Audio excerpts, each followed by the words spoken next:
Welcome. Today I want to talk about what an API is and why it's important in web development. API stands for Application Programming Interface, and basically it's something that allows one piece of software to talk to another. Now there's lots of different kinds of APIs, but when you hear people talk about Twitter's API or Google's API, what they're talking about is a REST API. And a REST API stands for Representational State Transfer.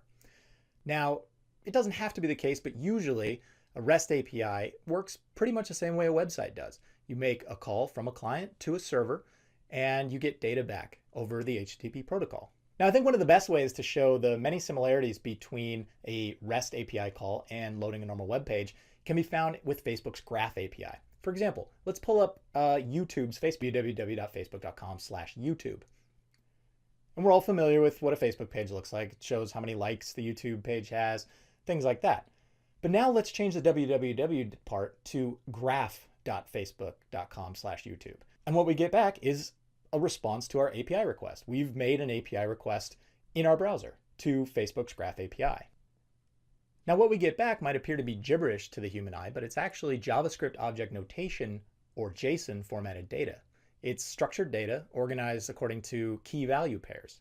The same way an Excel spreadsheet is structured with key value pairs, and you might ask for the data that's in cell A16, you can ask a JSON array for the data, if you want to know how many likes this Facebook page had, for the data contained under the key likes.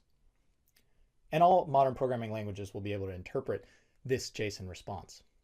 One more concept I want to introduce is the idea of parameters. Let's reload that same Facebook API request, but this time let's add fields equal ID, name, and likes. Now when we refresh the page, you see that only ID, name, and likes have been returned. That's because these parameters have filtered the data that we get out of this response.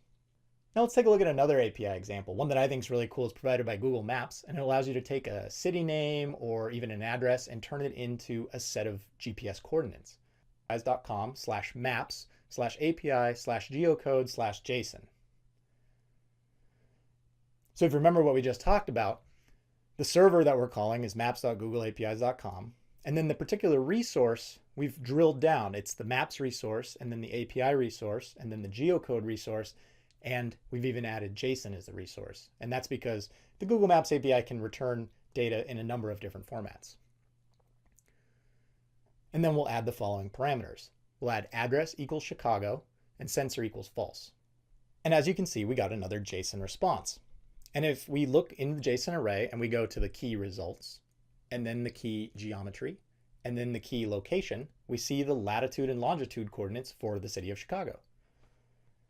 Now that's great and all that we got the geolocation coordinates for Chicago, but what do we do with them? Well, let's mash two APIs together and take those geo coordinates over to Instagram and plug them into Instagram's media search endpoint. So in order to access the Instagram media search endpoint without having to write any code, we're going to head over to instagram.com/developers, and then on the left-hand side, click on API console, and we'll be able to use this API console that's provided by APIG or Apigee in order to make requests to the Instagram API without needing to write any code.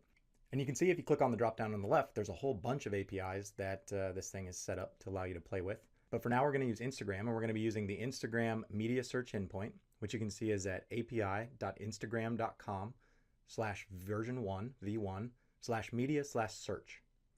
And then we're going to set the following parameters. And you can see that they're added to our URL request up at the top of the screen. We're going to set lat equal to 41.87 and longitude equal to -87.62. And we'll set a distance of 20 meters. And we click send, and we get back this information about our request. We see it's a GET request, and it shows where it was sent and what parameters we passed in. One of the parameters that we didn't set was the access token, because that was automatically set by the Apigee interface.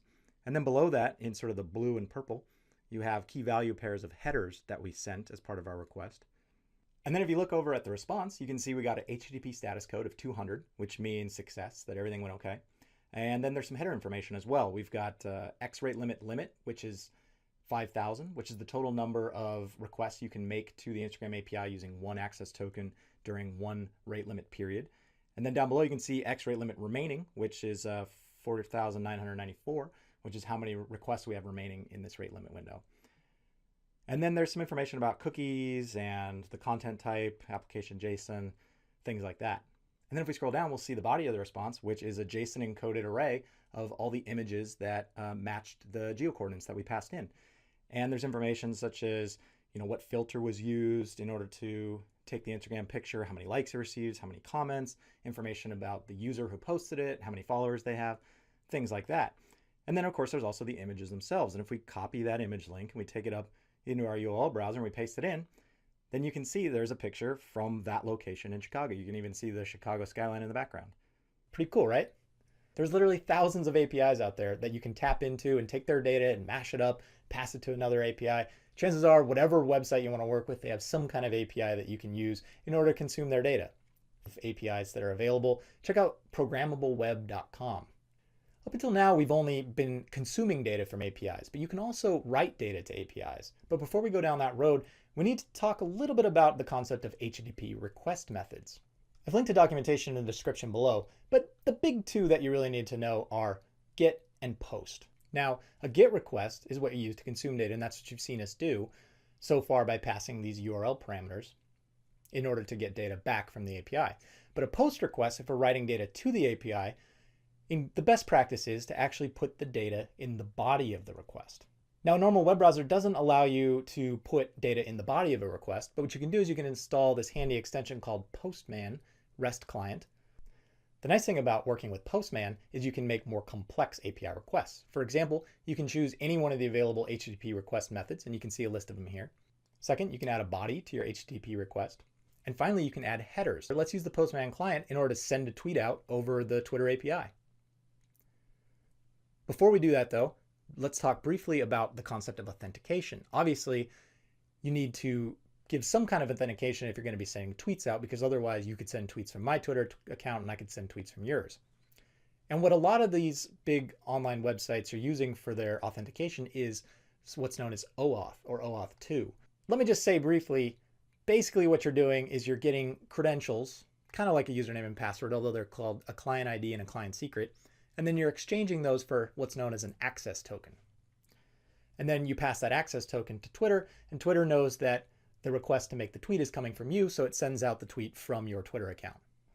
Okay, so let's go ahead and send out a test tweet using the Postman REST client. We'll select POST as our HTTP request method. And then you'll see that the server we're accessing is at api.twitter.com. And then as we drill down to our tweet sending resource, we are at version 1.1 of the Twitter API, and then /statuses/update.json. And again, that tells the Twitter API that we want JSON formatted data as a response. And we've set the authorization header to our OAuth 1.0 credentials. And then down in the body of our post request, we've set the key status to test tweet from Postman. And when we click send, you'll see that there's information about what time the tweet was created, the tweet ID that it was assigned, information about my Twitter account or the Twitter account that the tweet was sent from. And then if we click over on my timeline and we refresh the page, you'll see sure enough that the test tweet we sent out shows up.